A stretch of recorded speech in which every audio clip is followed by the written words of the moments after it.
I'm going to allow a couple of just seconds for everyone to get settled. You can keep your camera on or off, whatever you're most comfortable with, although it's nice to see people's faces.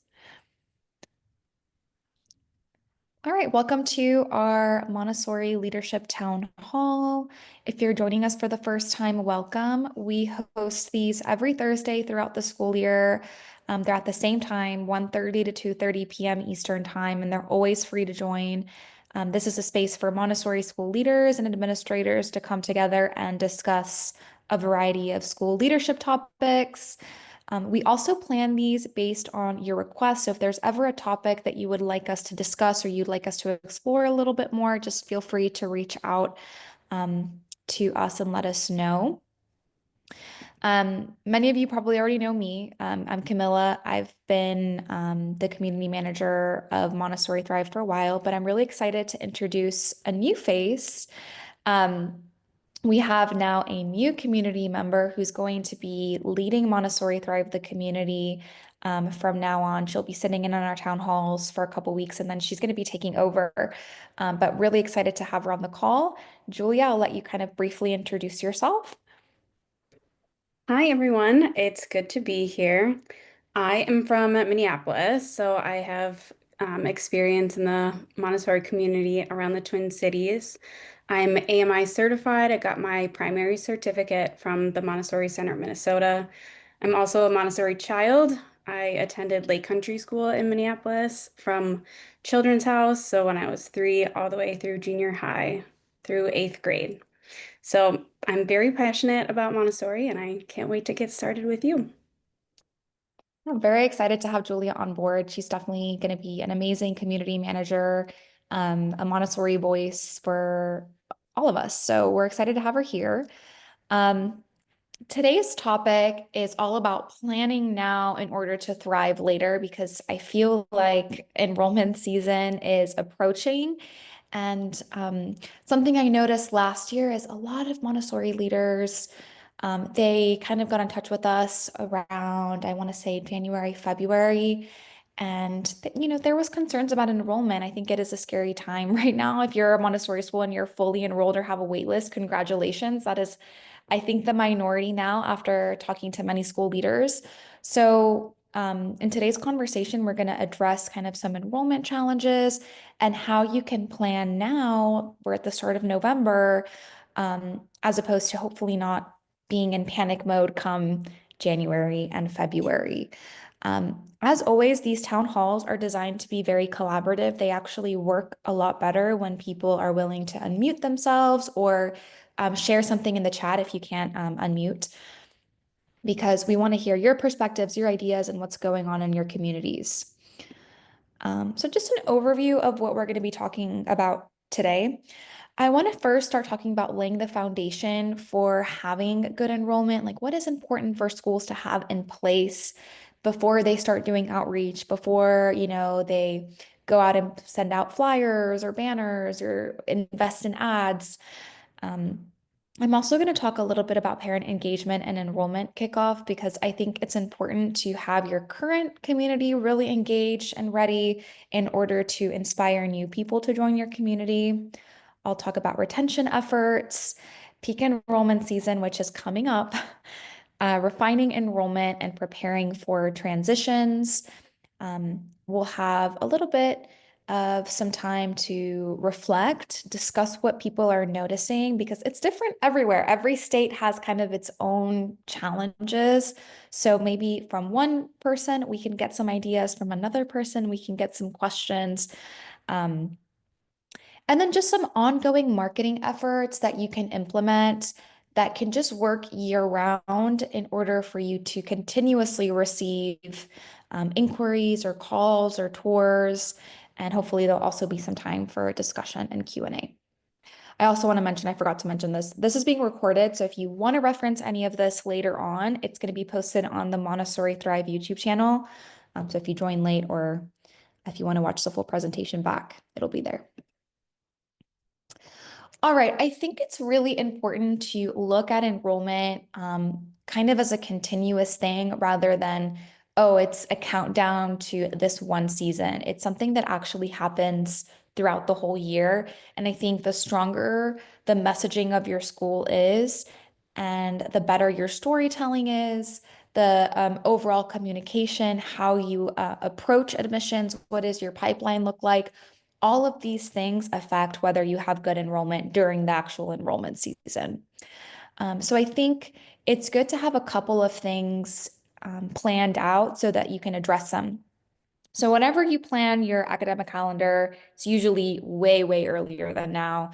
Um, Identify those key opportunities to market your school and to promote yourself. So whenever you go to plan your annual 2025, 2026 calendar, or for the next year, 2026 to 2027 calendar, um, try to identify those key moments. Typically, we see the most parent engagement in the fall because we're early into the school year. There's a lot of excitement. Summer's over, people are engaged, they're ready to be back at school. This is a good time to maybe host parenting events. This is a good time to invite them to potlucks or coffees, get to know one another. Um, that typically kind of drops off a little bit more during other periods of the year. Find your important enrollment dates and kind of plan out a strategy in the lead up to it. Anticipate holidays. We see a huge kind of disconnect during holidays. Parents are not as concerned about um, enrollment typically or doing research. They're more engaged in making memories with their families. Again, this is depending on your community, but this is something that we have observed. When planning parent education nights, definitely take into accountability when parents are going to be the most engaged. As I mentioned, I think fall is probably the best time. I think it also plants the seed early on that you want them to stay for the long run. It gets them thinking about applying for the next year because, again, they're researching probably constantly. Um, so if you can kind of encourage them to learn more about Montessori or get them to see the bigger picture of your overall mission during parent ed nights during the fall, they're much more likely to then re-enroll or encourage other parents to join your school. Open houses. This is something that also you should be planning around the year, but consider picking up how often you do open houses in the lead up to enrollment season. So, our amazing CEO, Donna, she ran a school for 24 years, and she said that a big shift that she would make during the fall, again, this is where parents are really engaged, from November through January, she would host a weekly open house and just constantly be promoting it on her website. So maybe considering picking up open houses a little bit more during the pre-enrollment season. Um, Fundraisers are another great opportunity for you to really encourage spreading the word about your school. Again, if you're a nonprofit or even if you have fundraisers in your for-profit school, um, it gets parents excited. They're there all together. So I think it's a great time to, again, re-share your mission, make sure that they are aligned in helping you spread the word and market your school. We've heard after meeting several of our clients in person, visiting schools this past fall, word of mouth marketing is still very, very big and very important in Montessori. So take opportunities throughout the year to encourage parents to refer families to you, to help you spread the word, because that does go a long way. And strategically plan parent conferences. Parents love to see return on their investment. What are they getting out of sending their child to a Montessori school? So if you can plan parent conferences so that they're, checking in with the class and hopefully hearing good things about what their child is doing in the classroom, they can really start seeing the value of Montessori so much more. Definitely get that in place before re-enrollment or before enrollment season opens up because again, they want to see what they're paying for. They want to see that, what their child is learning in the classroom, what they're taking away. So all of these factors are important. Understanding when. And again, I think every community is a little bit different in how they approach enrollment. It also depends on what age groups you serve, but typically this is kind of our recommendation. So August and September, maybe even actually as early as July, you really want to start laying the foundation for your overall goal for that year. So what is your enrollment goal? How are you going to get there? What story are you telling? Are you properly communicating the value of Montessori educations when parents come to tour? What resources can you offer parents when they come into tour? For instance, let's say a parent comes into tour and they don't know anything about Montessori, or they might have heard a couple of misconceptions that are very common. Do you have something physical to give that family so that they can learn about Montessori directly from you? These are all things that should be prepared early in the year. It's not too late. If you haven't done that already, you can do it now. But what can you offer parents so when they leave the tour or when they leave an open house with you, they feel that they learned about the value, and that if they send their child to your school, it is going to really improve their development. It's gonna be worth their investment. In October, this is where the parent engagement really needs to kind of happen and take place. If you haven't hosted parent education courses or anything like that during the month of October, I really encourage you to do it in November or early December. People start dropping off a little bit closer to the holidays. Um, but again, as I mentioned earlier, this allows those seeds to be planted so that parents can start thinking and falling in love more and more with the Montessori approach. They can have a deeper understanding because typically when parents leave our community, yes, it can sometimes be for financial reasons, it could be for convenience reasons, but a lot of the times it is that they don't understand Montessori as well as we do, or they don't see the long-term value. So the way to address that the best is to host parent ed nights, or maybe you can host a silent journey night, which is where you kind of give parents a lesson and show them how the materials work, just so that they understand what is happening in the classroom, because it might be foreign to them even after they register. Um, so I recommend doing that in the fall. In November through December, holiday season is quickly approaching. I feel like these weeks fly by really quickly, and we're often stressed, we're overwhelmed, school is in full swing. But this is really the time to ramp up retention efforts, make sure your current families are happy, accept any feedback, and host as many open houses as you can. Really get parent interest and promote those open houses on social media, promote them. If you can put a banner out in front of your school, if you can have a pop-up on your website, make sure all of that is in place so that people understand that you are open for enrollment and you have spots available.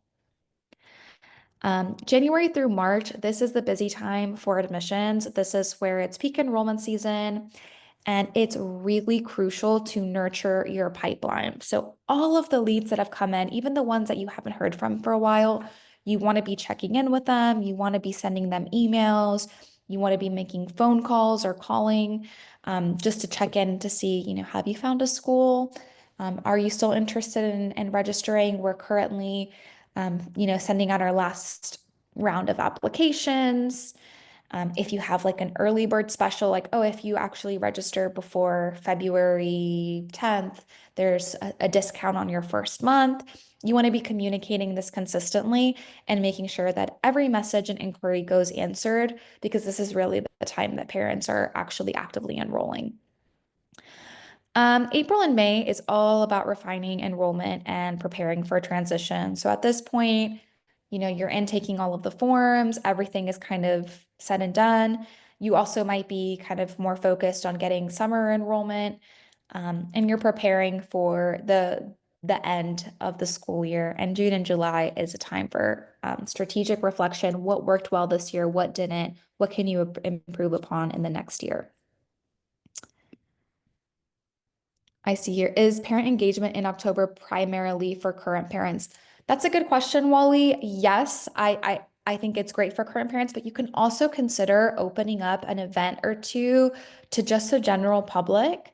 I think just getting people through your door, and sometimes it's hard to get people to show up for open houses because open houses imply that you're interested in possibly applying at the end of that open house.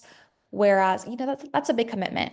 Whereas if you're just inviting them to a free parent ed night or a night to learn about, you know, positive discipline or freedom within limits or just something that they can take away, that might be a great way to get them through the door. So I would say both currently enrolled and prospective.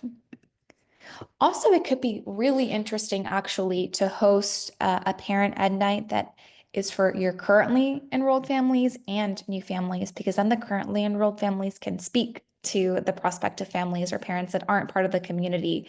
And we've talked about this at past town halls, but it is so valuable to have ambassadors or people that are your current families there to speak about how much they love your school. All right. What you need to have now, this is November 6th, 2025. This is what you need to make sure is as strong as possible in preparation and anticipation to the busy enrollment season, because we know when it's enrollment season, there's very little time to actually do this, and it becomes really stressful, and we're in a last minute panic and we're trying to find solutions so that we can fill our spots. Um, let's try to avoid that a little bit by having these things in place now. So this is a checklist. Make sure you have a strong online presence and an optimized website. I can't stress this enough. This is how parents are first seeing you and getting to know you. Before they see your classrooms, before they get to meet you, before they say hello, they're looking at your website. So does your website, is it clear what you want them to do? And does it invite them to learn more about the value of Montessori? Those things are crucial. So what I mean by that is a couple things that you can have in place. Have a call to action. Your call to action in Montessori is typically schedule a tour.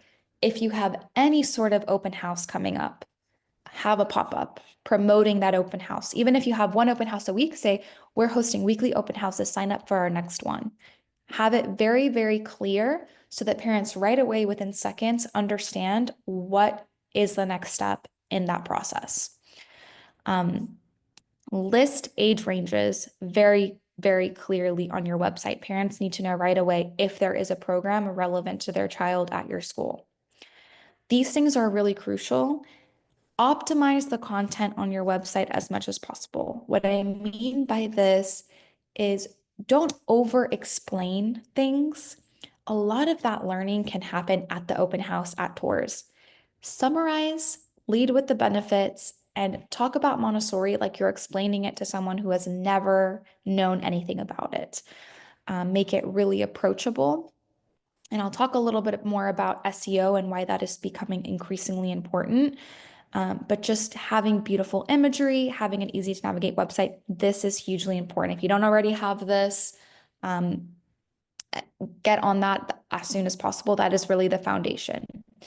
Secondly, you want to be offering Montessori parenting classes to strengthen retention and deepen parent understanding. So, as I mentioned, in the fall is the perfect time to do this. A lot of parents, sometimes they sign up for Montessori because they look at the environments and they are wowed and they think everything looks beautiful and amazing and it sounds great, but they don't really have the in-depth understanding of it quite yet, not in the way that we do as Montessori educators or in the classroom. We see it so differently than they do. So you have to constantly be showing them what they are investing in.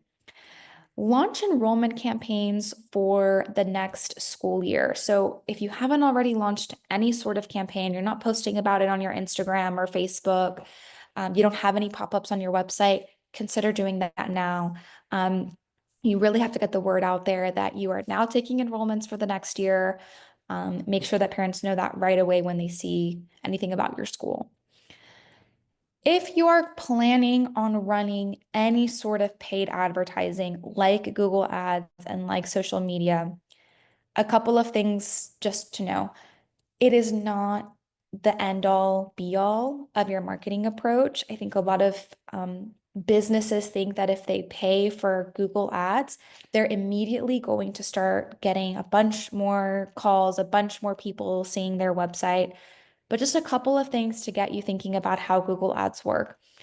First, you have to have an optimized website for them to work because if you're paying for people to come to your website and the website is confusing, it's outdated, parents don't know how to schedule a tour automatically, you've paid for that click and you've lost them very, very quickly. Um, and it's not an inexpensive thing to do. So you want to make sure that you have that foundation first. Another thing to consider about Google Ads is that the campaigns actually take time to get up and running.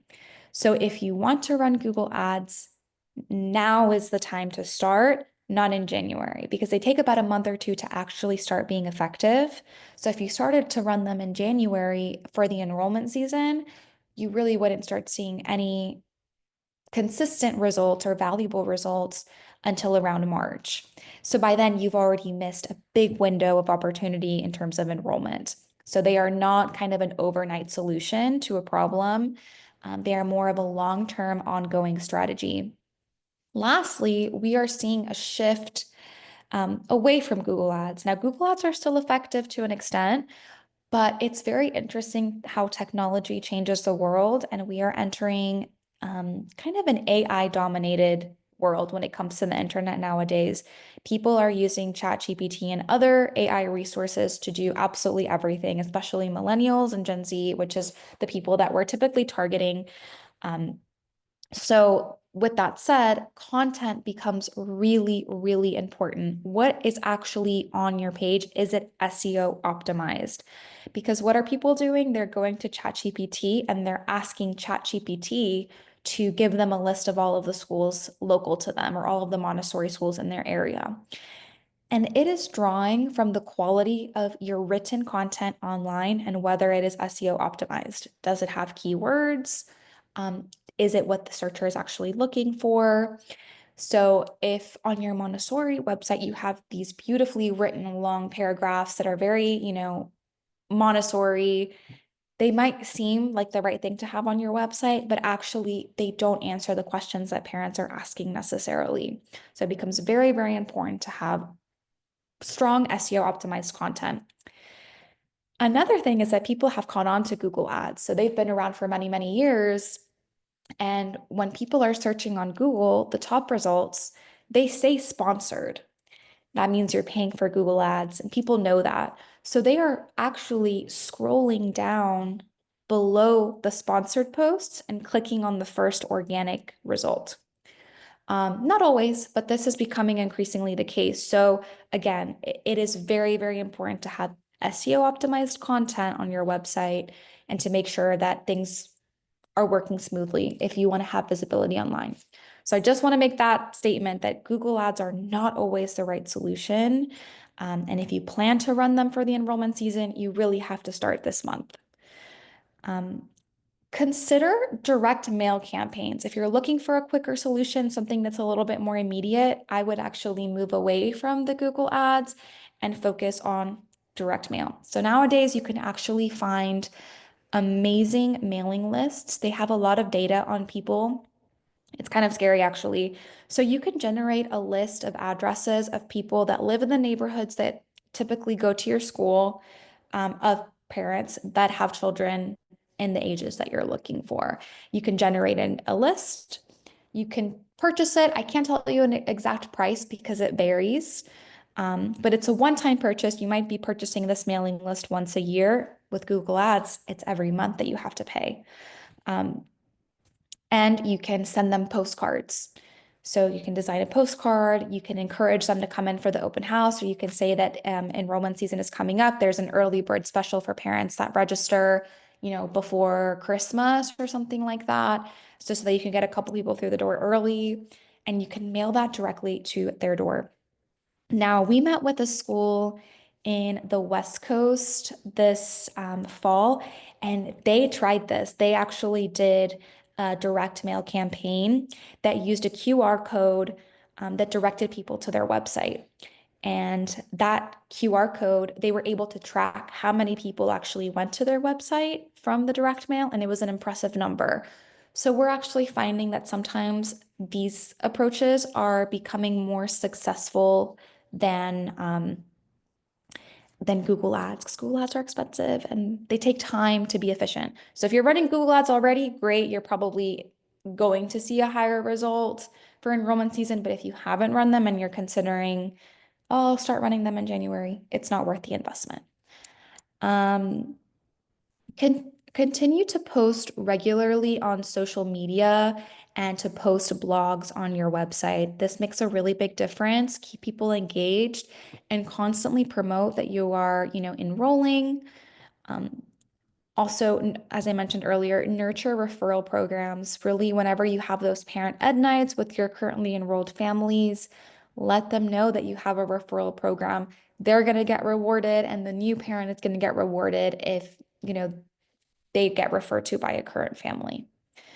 And make sure you are keeping track of your admissions pipeline. You should be using some type of admissions software, whether it's a CRM, something that's not a spreadsheet. Please, not a spreadsheet. That's really, really difficult to keep up with. Just something that where you can automate responses, where you can nurture people, you can see where they are in the admissions process. Do I need to follow up with them again post-tour? Do I need to submit, do I need to send them an application form so that they can apply and really be as communicative as possible? All right. Let me see here. There are a lot of mention of open house. Can you tell me about open house best practices?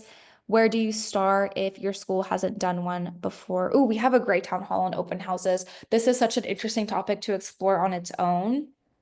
Um, I would say in my opinion, they are important because I think that sometimes parents nowadays are more likely to sign up for an open house than they are a one-on-one tour because they feel that maybe in a group setting, they don't feel as much the pressure as much to make a purchase right away or to submit an application.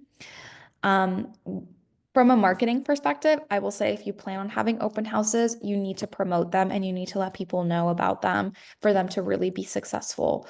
Getting the word out is crucial to making them work. And it's really kind of a process of trial and error. So you can see if they work better after hours, do they work better during school hours? Typically, what I have found is that they work better after working hours, so maybe in evenings. Um, but I'm gonna stop there and I'm gonna let people share. If anyone has any advice for Sarah or any tips on open houses, so I'll pause here. We're going to try something different this year because with the TK programs, there's a lot of competition. So our open house is going to be end of January. And what we're going to do is we're going to create portfolios of children's work and art and all of that and have it set up on the tables. Also, children will be assigned 1 to 2 jobs that they'll be able to present to their parents. So we're hoping that this will be visual, hands-on, and really encourage and let the parents know that Montessori is amazing as far as getting children ready for the next level of education. And we think this is a great way to feature our program. So we're going to try that this year and hopefully it'll be a successful. We'll have a lot of retention. I love that, Jill. Thank you for sharing. We see here Deb shared, we just did a short open-ended 4-question survey to current families to get their feedback about the start of the school. We are in the process of talking to each parent who made suggestions so they know we read them and care about their comments. That's great. People love being seen and heard. We're also inviting parents to sign up for a specific day or time to come in to the primary classroom and see what their child is doing, for their child to give them a lesson. We want them to see their investment at work. I love that. And see, this is what plants the seeds for them to then re-enroll because when they see their child thriving and being confident in the classroom, it really does make a difference. Sarah, to your question, yes, the open house town hall is on YouTube. I'll send you the link after this call so you can watch it. And Nikki also says here, we have several open house type events that occur during the work cycle, during enrichment activities, and after school.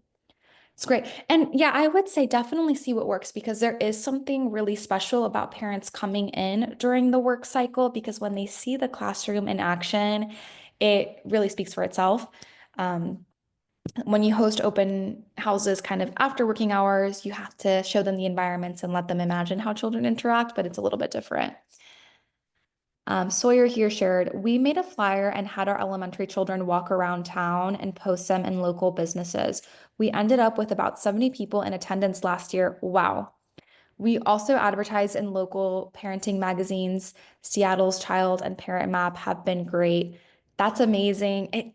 I think it was another school shared that they do something similar, that they have families and children volunteer to hand out flyers. And I think that is so cute and very special because that is what you do. You make these children find this sense of fun. They love learning and they love their school. They are your best spokespeople. And 70 people turning out is amazing. That's a very Montessori approach to this. I like that. I love all this information about open houses. I really appreciate it because we've never done one before, but I really think we're like the only school that doesn't do one. It feels like sometimes. Um, I really liked Deb's. She shared about the parents coming in because we do parent observations, 20-minute parent observations for the parents of that class, but she took it a step further and it sounds like they kind of interacted within the work cycle and received a lesson. My question for Deb is, was that hard to convince your teachers to do it? Because I'm wondering, I can envision myself bringing this to the primary teachers and them just saying, that's too much because we have 28 kids in the class, right? So for that many parents to really participate, not just observe, but then be, because even the observation, I know they have to be so still and quiet so that they don't disrupt the work cycle. How did that, I'm just curious how her teachers were receptive of it. And um, because I really like that. As a parent, also, I would love that experience to get a lesson from my own child during their day in the life of the classroom. I just don't know how it would impact the classroom and the teacher.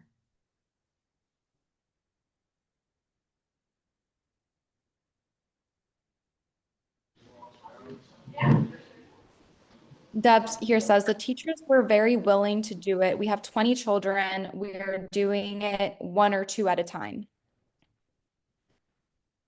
Oh, that's 2 at a time sounds cool because then you can at least get through it a little bit faster and it be like one moment of the work cycle and you're getting 2 at a time in that moment. I can kind of speak to that too. We did that at our school this fall actually already, where we had a sign up sheet for each classroom, and it was a set time period that like twice a week that parents could sign up to come in, and they would sit and observe, and their child would get to show them what they were working on at the same time. And the teachers actually really enjoyed it. They were a little nervous about doing it in the fall, but they said it was really nice to have the parents come in the fall because then they get a glimpse of what's happening in the classroom. And then throughout the rest of the year, they kind of know what their child's talking about when they say, oh, I did this lesson or I worked on this. They have a better understanding. So we had really good parent feedback from that. Gotcha. We do teach the parents for our elementary and up, ages 6 and up, where they'll be here all next week and they're signing just like what you all are saying, and the students are giving real lessons. But for primary age, is it still effective? Are they not too young to kind of understand the whole lesson process? In our primary classrooms, I think all of the children were really into it and the teachers really appreciate it. Yeah, they were all engaged. Some of our 3-year-olds and really young 3-year-olds, I think, did a lot better than people expected because sometimes having a visitor in the classroom when you're that young is a little jarring, but they were all kind of right on board with it too. So, yeah. Nice. Thank you. At our school, we do an event where it's we call it the Day of Love in February. It is it takes place on a Saturday, but parents do come in the primary classrooms and children do give lessons, and it's a big hit. Everybody enjoys it. Additionally, in the fall and spring, we have the observations in the classrooms, but the children do love giving the lessons. Mhm. We have some great other advice tidbits here in the chat. Nicole said, we have an event for primary families called At the Hands of the Child. We have a half day and the primary children come back 10 or so at a time with their parents. The teacher is not involved. The children give their parents lesson. It is about half an hour visit. The parents love it. Nikki here says, we do it over a period of time, a few weeks. The teacher opens a calendar and parents observe for 30 minutes. We also provide observation guidelines for our parents so they know what is expected in the classroom. I love providing that because, again, what are parents looking for if they don't know? That's really helpful. And then here Deb says, not every child will be great at it, but most want to really show their parents what they are doing. All great tips. All right, I believe it was a couple weeks ago, we had a town hall about what to do post-tour, because I think this is going to also be a crucial piece. First, you want to give a really good tour, and I'm going to focus on sharing a little bit more information about that at next week's town hall. And telling your story and being, really sure about what you're doing. But I think it's always good to get feedback, because if you get ongoing feedback as enrollment season approaches, you can improve your open houses even more. You can improve your tours even more. So hopefully that will also help you increase your enrollment. So I highly, highly recommend at the end of any tour, let parents know they're going to receive a short survey. It takes 2 minutes to fill out, just to give them feedback about how the tour was or what they thought. Not 100% of the people are going to fill this out, but even if you get 50%, it's valuable information. And again, post-tour follow-up is going to be crucial this time of year. You really need to know what is working and what is not, and you can constantly be tweaking your messaging, not your story, but your messaging, to make sure that people understand really the value of what your school offers. Some tips for post-tour follow-up: that initial contact or follow-up should be within 24 to 48 hours after they come in for the tour. It should be pretty soon after, because if not, they're going to disengage. So just make sure that as soon as they come for the tour, they quickly get a message saying, thank you for your time, thank you for your tour, we'd love to know what you thought about it. Show gratitude for visiting, links to Montessori articles or parent resources, or of course, hopefully you would have given them something physical to take home with them after the tour or open house, and an invitation to an upcoming school event. If you have a free parenting workshop or anything like that, absolutely invite them.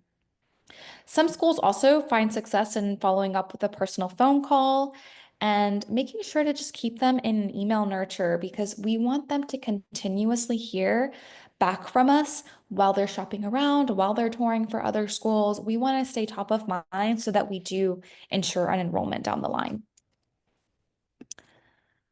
All right, November and December, this is where we're at right now. Of course, everything that I kind of expressed before this slide, definitely prioritize that first and make sure you have that in place. And now we can start kind of looking towards what we can do before the holiday season and how we can focus on retention, because it's a lot. I don't want to say it's easier to convince parents that are already enrolled, but it's definitely, I think, you have rapport and you have a relationship with the currently enrolled families. So retention is very important to focus on this time of year. What everyone shared about kind of the children coming in and giving lessons, I think that is a great thing that will hopefully lead towards higher retention, because again, anything that shows parents the value is really important. Focusing on email campaigns for retention is also something that you can consider doing. So for those currently enrolled families, get them thinking about the re-enrollment period. Encourage families to commit for the 3-year cycle. Maybe send out an article or a blog about the importance of the 3-year school, so parents know, oh, I need to start thinking about the kindergarten year and how maybe it's not best to go to a public school yet. Maybe I want to keep them in for that 3rd year. This is also a good time to host moving up nights. So my recommendation would be to host the parent education series first, and then maybe host a moving up night for parents that are about to enter that 3rd year or that are transitioning to a new program, like they're moving up from toddler to primary or primary to elementary. And have an information session where you talk about what parents can expect during the transition. Maybe have a parent ambassador there to talk about what it's like for what it was like for their child to transition, or better yet, have the child share a little bit of that. You can also use this period to fine-tune your marketing strategies and really prepare for the busy months ahead. Of course, we all log off for winter break, and you should definitely take that time to recover and rest because the months afterwards can be pretty hectic. But what can you kind of tweak before? Again, we're hopefully collecting feedback. We're hopefully getting information about how parents are receiving the tour or the open houses, so we can constantly be improving. Continue to nurture leads, even from those early inquiries. The parents that reached out at the beginning of the school year, they are still valuable contacts, even as we approach December, January, February. If you're running any sort of paid advertisements, and you're doing that consistently, this is a time to continue that and to probably increase your campaign spend a little bit as we approach those busier, more competitive months. All right, I'm going to look at the chat and address some of these questions. I see here I missed a question earlier from Wally about direct mail campaigns were not effective in the past. Is that changing? We're seeing a change with the communities that we've talked to. It doesn't mean it's going to work for every school and every community. What I will say is there are direct mail companies out there that allow you to track if people visited your site through the mail. I think it's through a QR code. So I don't know the names of these businesses off the top of my head, but on Google, if you kind of search direct mail with tracking, they can create campaigns for you and they can actually track whether you got people on your website as a result of it. So that might be helpful because it at least lets you see whether it's valuable, whether it's worth doing it next year. But we are saying that it has been successful for other schools. Donna here says, we did bring a parent to school 4 times a year, just 1 hour at the end of the school day for parents to be the child and their child to be the teacher. A huge hit. Thank you, Donna. Let's see what we have here. Some other messages. All right.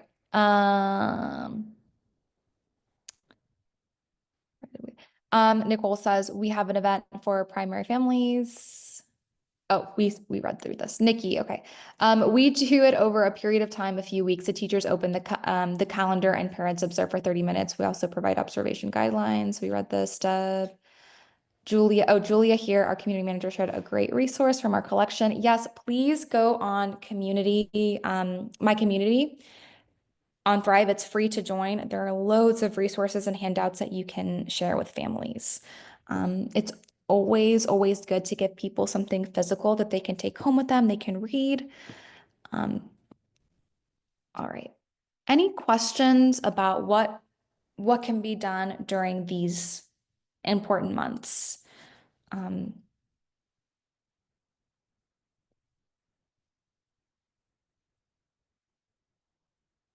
right. Some other things to remember, it's important to keep families connected. Don't let relationships end after they tour, after they come to an open house or a parent event. Add prospective parents to stay involved in your community. So they should be getting news about upcoming events. They should be getting news about other open houses. Expect that they want to hear from you unless they unsubscribe, which I feel like everybody nowadays knows how to unsubscribe to an email list. You scroll to the bottom of the email and you click unsubscribe. So just continue to reach out if they haven't unsubscribed. Consistent exposure reinforces trust and builds emotional connection with your mission. In marketing, there is something called the rule of 7, where someone has to see you 7 times to really kind of form a connection. And I think that number is probably much higher nowadays with the frequency of advertisements and how many options are out there. So, just make sure that everything is very clear and consistent in your storytelling and that you're visible to local parents. All right. Enrollment season. So hopefully now you're well rested after your winter break and you took that time to completely disconnect. It's very important to recharge. This is the time to really focus specifically on getting those enrollment numbers up. I would say at this point, this is not the time to start running any type of a Google ad. This is the time to maybe, hand out flyers, Send out your students to share flyers and information to local businesses, just as Sawyer shared, or you are sending direct mail. It needs to be something immediate. Google ads and paid ads at this point are probably not going to deliver the return on investment that you'll need. Conduct personal outreach and phone calls. Hopefully, if your website is strong, you have an email list of people that have visited your website. They've requested tuition, they've scheduled a tour in the past, they filled out an inquiry form. So you have a list of emails, hopefully, that you can reach out to. You can send email blasts about enrollment, you can send email blasts about applications. You also want to check in with current families, confirm what students are going to be returning, solidify all of your re-enrollments. Focus on finalizing any kind of summer camp marketing, because we also have to think about that. If you do a summer camp or summer program, how are you going to promote that? That's something that you also kind of have to think about during the season. So it adds to the busyness if you have that. Because parents are thinking about this earlier and earlier, because sometimes these programs fill up really quickly. So if you're planning on having a summer program, you want to start thinking about that as well.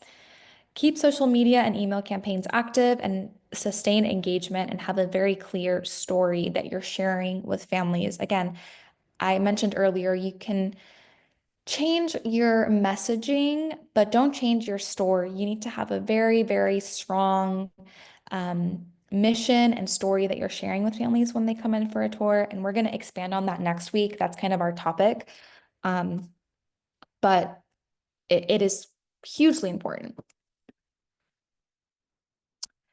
A couple of ongoing strategies that you can implement throughout the entire school year. So I recommend always having these things there, present, working well. Automated tour scheduling so that parents can easily book a tour. The way to sell parents on Montessori is to get them to your schools, to get them to meet you, to get them to see your environments, and also to give a strong tour. We'll talk more about that next week, but it's crucial for that to be really easy and seamless. So the easier you can make tour scheduling, the better. Website optimization. This is an investment that will keep your school visible online, because that is how people are finding us. Yes, so you can do direct mail. Yes, you can do flyers. But the point of those is to draw people to your website, because they're not just going to drive up to your school after getting a letter. They're first going to visit your website. So that it's very, very important to have a beautiful website. Consistent social media and blog updates. This is a great free way to continue to position yourself as a thought leader and keep community engaged. If you can post once or twice a week on your Instagram, that would be great.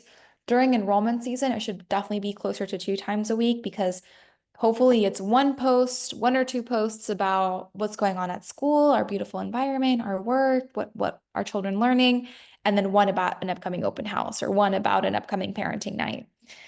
So this is a time where you're probably going to be posting more. Regular email campaigns. Email marketing is free. It doesn't cost you any money, and you generated those leads from having an effective website and people are interested. So reach out to them consistently. It does not cost you money to do so. So I just always recommend sending email marketing. Even if you get one parent enrolled, that might be $20,000 of tuition, and all you had to do is send out a couple of emails that cost you $0. So I recommend doing that. Improving SEO. As I mentioned earlier on this call, SEO is going to become very crucial when it comes to your online visibility. With AI being used as a search tool, the quality of your content and the way that your website is set up, to get really technical, the meta link, the URLs, the metadata, how you're labeling your photos, all of this is going to become very, very important to the performance of your website and how you're populating on Google. And this is something that needs to be ongoing. It's not something that you do only when you need it. It's not something that you do only when you're at you got 50% enrolled students. You do it when you're at 100% or even have a waiting list. It's something that's always happening. You're always the most visible online. You always have an optimized website. You always have a clear brand and mission. That's something that will hopefully keep bringing people to your school. And then Parent engagement and education. This is something that should also be ongoing. I said that fall is the best time, and it is, but there is always opportunities for engagement. Bring family, host graduation ceremonies, or recognize when students have completed a year in some way. All of these moments like that are really special throughout the year and really kind of resonate with parents.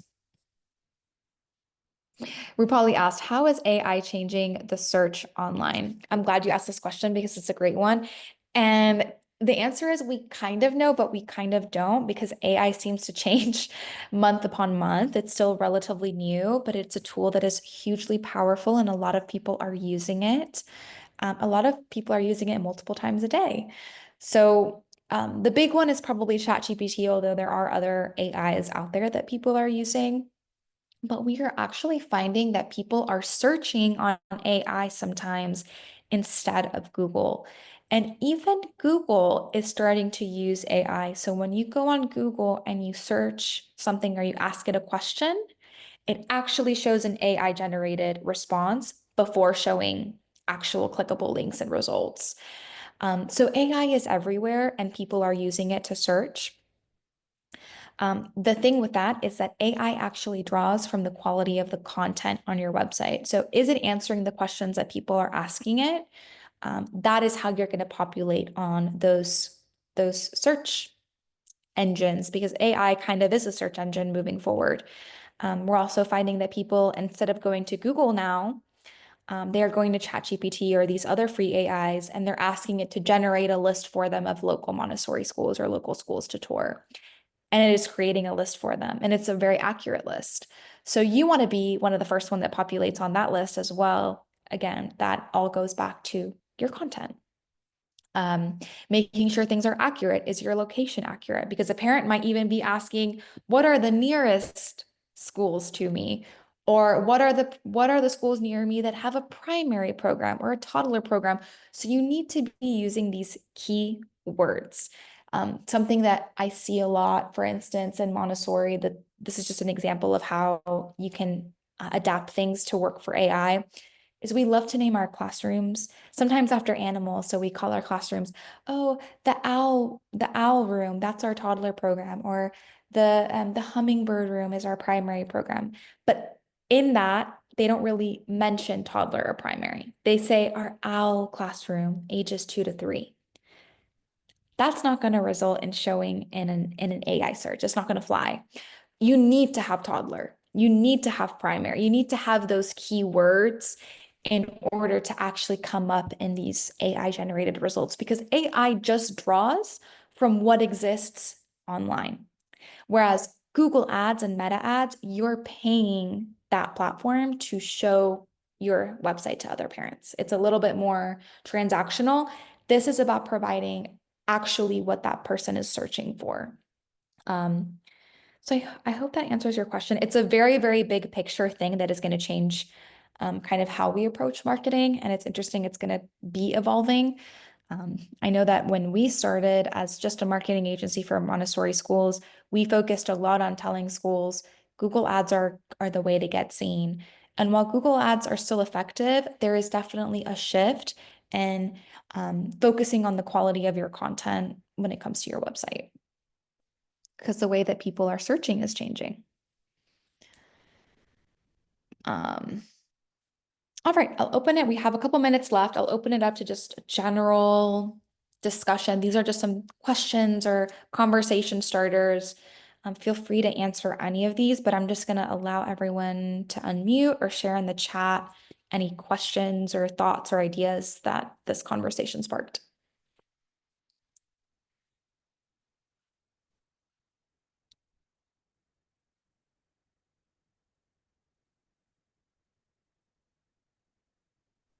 I'll start with a question. What are the main challenges that you're noticing when it comes to admissions this year? Is there something new that you're noticing that you maybe haven't in previous years, or are you noticing the same challenges? Well, what I'd like to say is, first, I want to thank you for this timely presentation.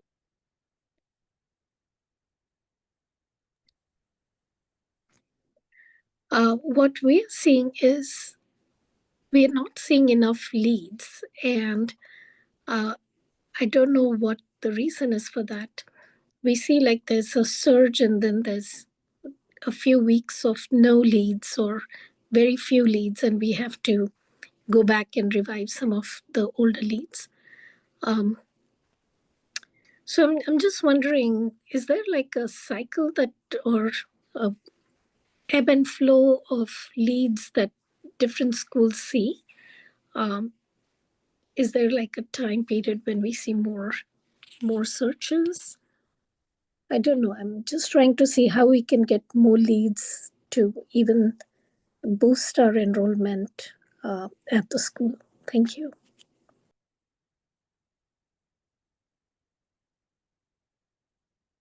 Is anyone else noticing an ebb and flow? I will say there are probably some slower periods throughout the year. I always find, hi everyone, most of our inquiries, I guess I would say, come in right before the application deadline. So, you're nurturing, you're, emailing families, but they don't really get going, a lot of them, until like after Christmas, after the holiday season. Yeah, and that it is kind of one of those things then that you really are on guard for any sort of communication after winter break. Yeah. A few things in the chat about, I think, Vicky, you mentioned the preschool, free preschool that the public schools are doing. In Massachusetts, there are quite a few schools doing the universal preschool program. These are traditional schools. And so that's something I'm noticing, is that we are losing our younger students to the public schools, which was earlier. We would have more students coming into the preschool years. But this year, there are more of the universal preschools that are free and available for parents. And I'm curious to see what's happening in other states. I think for us, what we see is that I think the number of slots for Georgia pre-K has opened up in public school. So this year we saw quite a few people not finishing the third year and moving into the pre-K, free pre-K program. And that has been fairly significant. And that's primarily because it's been easier to get in this year than the previous year. Yeah, that's also what we've been seeing. We're in Bozeman, Montana, and Bozeman already has a pretty large selection of Montessori schools. I think there's 13 just in our valley, which is impressive. So we already have the competition amongst all of the different Montessori schools. And then this past fall, they opened up the pre-K program in the public schools as well. So we did lose a lot of our would-be second year and third year students to that, just because we do have a really strong public school system here as well. So that's been a bit of a challenge for us as well.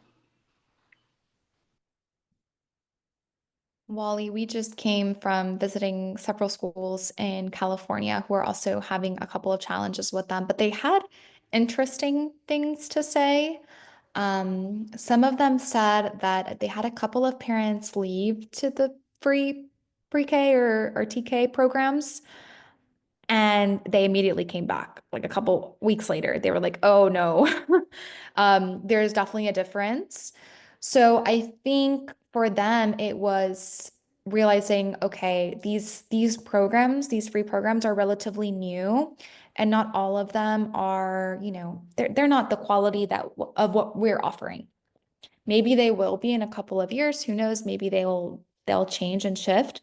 But it really became about being able to show parents the value and making a justification for the cost, because that's really what parents need addressed. So it becomes a conversation again about parent ed, telling your story, letting them see the value, honing in on the importance of the third year and the completion of the 3-year cycle. You know, they've invested in their children coming to your program for the first 2 years. The third year is the most important. You know, these 2 years, they won't have been a waste, but they will not be what could have been had that child finished the 3-year cycle. And have a class about it and nurture parents about it. Will some parents still leave when you're competing with something that's free? Potentially. But if the message is really resonating, if the story is resonating, I think that's probably how we move forward as Montessori schools and kind of stand a chance against free programs, as we really, really need to have a clear vision and story. Here in the chat, we're noticing that parents are keeping their kids home longer. Yes, that was another thing. Infant programs and toddler programs not being fully enrolled is new. That is something that, because usually those would fill up pretty quickly, and it's something that we're noticing in the past year or two. So that is true. Dolores here says there's an increase in homeschooling around our area, Montessori at home, which we kind of had a little, because it's very hard to do authentic Montessori school at home. You need the community. Vicky also says our town just started a public pre-K program for 4-year-olds, so the Montessori community lost quite a few would-be second and third-year students. Yeah. And same with Jill here. Lots of the free TK programs. I think then it becomes, again, back to the drawing board. How are we going to now stand against these free programs? And it's showing parents, here is what the journey and the day-to-day looks like at these free programs. And here is what the journey and day-to-day looks like at a Montessori program. You know, I'll let you make the decision of what's best for your child, but I don't want you to make an uninformed decision. So I'm going to give you just, here's what we do differently. It's going to become a lot of that moving forward. All right, well, it's kind of good to hear that, you know, it's not good to hear, but it's nice. It's always reassuring to see that we have these challenges to address together. I definitely think we're going to start seeing more free TK programs, so it's good to be prepared. And that brings me to what we're going to be discussing. Oh yeah, I mentioned this. Please reach out to us if you want to see any future town hall topics, our speakers in the future. But next week, we're going to be focusing on telling your Montessori story, how to communicate with parents who don't get it yet, or parents who are signing up for free TK programs, or parents that are leaving before the end of the 3-year cycle. Because I think this is going to be the next piece of marketing. You know, we at these town halls, we talk a lot about digital marketing, and I think that's important to an extent, but there's a lot of changes that have been happening with, you know, their parents are having less children. There are these free TK programs. There is kind of a cost of living crisis. People are really evaluating every cost that they have. So it is crucial now more than ever to have a very strong story to tell when people come to your school. So that's going to be the focus for next week. Again, this town hall will be posted on our YouTube channel, so if you want to reference the discussion or the presentation, you can do so there.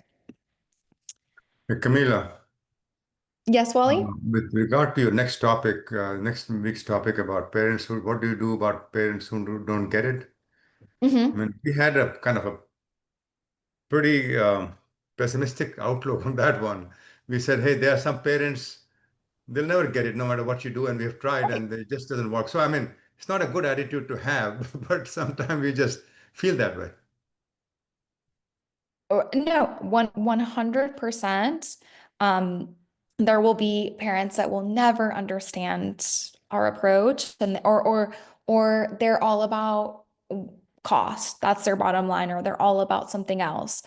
But I think that we can find ways to tell our stories that resonate more, and we have to adapt to the changing world. We have to address what the challenges that parents are facing and how can we speak to them in a way that, you know, they can see the value in what we're doing. And again, it's like you said, Wally, not everyone is going to be in line with what we're preaching, but we can always re-strategize. We can always kind of see how we can address these challenges together because I do think the messaging in Montessori maybe needs to be refreshed a little bit. Not refreshed.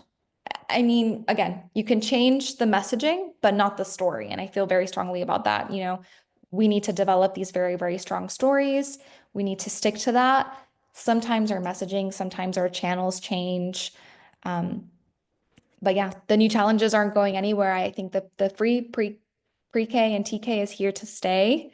So we need to adapt to the changing world and we need to develop messages that resonate with parents that only care about cost or don't understand the value or don't really see if it's worthwhile or not.